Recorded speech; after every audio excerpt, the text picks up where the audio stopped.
This is ABC 7 Los Angeles. Now, Leslie Sykes, Micah Ullman, Garth Kemp, and Kurt Sandoval with Eyewitness News at 11. You never see it coming 'cause you're blinded from the start. It was a clean sweep for Usher at this evening's American Music Awards. The R&B star went home with a show-topping 4 awards. Good evening, I'm Leslie Sykes. And I'm Micah Ullman. The latest here at 11 o'clock. An R&B sensation goes 4 for 4 at the American Music Awards and ushers in a new era of dominance in the music world. Entertainment guru George Pinocchio is here with a look at the top winners at this year's ceremony. George. Thanks, Micah. Tonight's broadcast was occasionally censored for its content, but when it came to the music, what content it was. The awards almost seemed secondary to all the musical performances. From the on-stage antics to the backstage comments, it was an interesting evening at the Shrine Auditorium. Usher! Usher, confession. Usher. Usher! Usher's 4 American Music Awards came in the pop rock and soul R&B categories. On stage, he said if he wasn't raised right, this night could have never happened. Backstage, he was happiness times 4. This is one of the greatest days of my career. I can't say it's the greatest because there's so much, to look forward to. But I'm really happy with, with winning 4 in every category I was nominated. It's a good look for 2004. After Usher, rap group Outkast took home the most AMAs, going 3 for 3. If I died tomorrow, I'll be happy as hell. It don't even matter, man. I live a great life, man. I love my children. Remember that. Country star Toby Keith took home 2 AMAs. Backstage, he was clearly pleased with his fan-driven honors.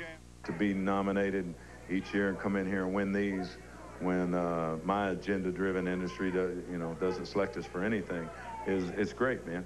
Country's Gretchen Wilson took home the Best New Artist Award, something that didn't sit particularly well with 3-time nominee Kanye West, who was completely shut out. As far as Best New Artist, I feel like I was definitely robbed, and I refuse to give any politically correct answer because I make this music from my heart. West was introduced by Anna Nicole Smith, whose questionable appearance turned out to be one of the night's most talked about. Like my body? Smith posed for pictures backstage, but declined to be interviewed. Another on-stage showstopper was Desperate Housewives star Nicolette Sheridan in a very revealing outfit. Are you gonna have tape marks tonight? I don't think so. It's small breasts. It stays in line. Nicolette and her Desperate Housewives co-star Eva Longoria presented John Bon Jovi and Bon Jovi with the Award of Merit. Backstage, John said he liked knowing Nicolette was a fan, saying, "That's adult entertainment, my friend." Micah? It certainly is, my friend George. Coming up later, we'll take you to Gwen Stefani's big post party in downtown Los Angeles. Plus, our fashion expert Randolph Duke is in to rate the stars on their red carpet style. Well, police need your help tonight in finding a 4-year-old girl allegedly abducted by her mother's estranged boyfriend.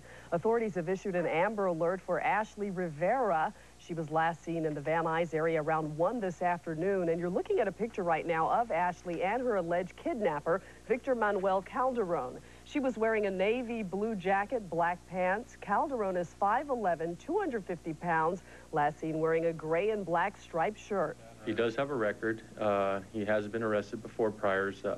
He's had some force issues as well as some drug convictions, but right now our main concern is the child.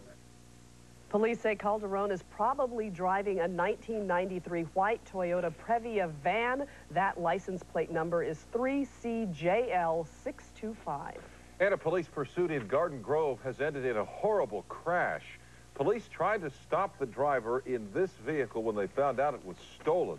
The driver sped off onto the 22 freeway. After taking the Fairview exit, he hit a telephone pole and flipped over. The driver had to be treated for minor injuries. Tonight, fire tore through an industrial park in La Mirada. Dozens of firefighters rushed to the scene, a 10-unit facility along the 14,000 block of Artesia Boulevard.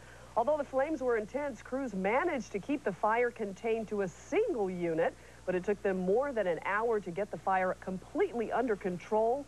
No injuries were reported, and the cause of the fire is still under investigation. And the streets are mostly quiet in Fallujah as U.S. and Iraqi forces say they have seized the city. Located just west of Baghdad, Fallujah had been a rebel stronghold since last spring. And as ABC's Stephanie Sy reports, troops still have a lot of dangerous work ahead of them. The mutilated bodies of dead insurgents are scattered on city streets. Buildings have been reduced to rubble, and the city is empty, save for the American tanks and armored vehicles patrolling the streets. Fallujah is now fully occupied by U.S. and Iraqi forces, but normalcy and security will take longer to restore. Marines go house to house, knocking down doors, not knowing what grim evidence of the insurgency they'll encounter. They've discovered torture dens, bomb-making rooms, and huge stockpiles of weapons. Each building carries the risk of booby traps or hidden insurgents. You see how he was trying to shoot that RPG? You hit pockets as you go along, so go blocks with nothing, and then you'll hit a pocket, and it'll take a couple hours, and then you move along. Elsewhere, U.S. troops took a symbolic step towards healing Fallujah. They reopened the bridge where 4 American contractors were brutally mutilated and hanged. The incident last April sparked the unrest in Fallujah. The general who planned the assault says insurgents can no longer find rest here. His sights are now set on the next battle. If they do go into places like Mosul or Ramadi, we're waiting for them. We're going to chase them down, and now they no longer have a place to run to. Both Ramadi and Mosul have seen a sharp increase in violence since the battle for Fallujah. 6 Iraqi National Guardsmen were killed Sunday when insurgents overran 2 police stations in Mosul. Stephanie Sy, ABC News, Baghdad. Coming up on Eyewitness News at 11, a group of men opens fire near one of Yasser Arafat's possible successors. We'll have details next. Security has stepped up at Presbyterian churches here in Southern California and all across the country. I'm Leanne Suter. Coming up in a live report, I'll have details on threats of arson against the church. And we still do have some wind to deal with, at least through tomorrow. We'll tell you about that coming up, plus just some warm temperatures, at least for another 24 hours. Weather's on the way.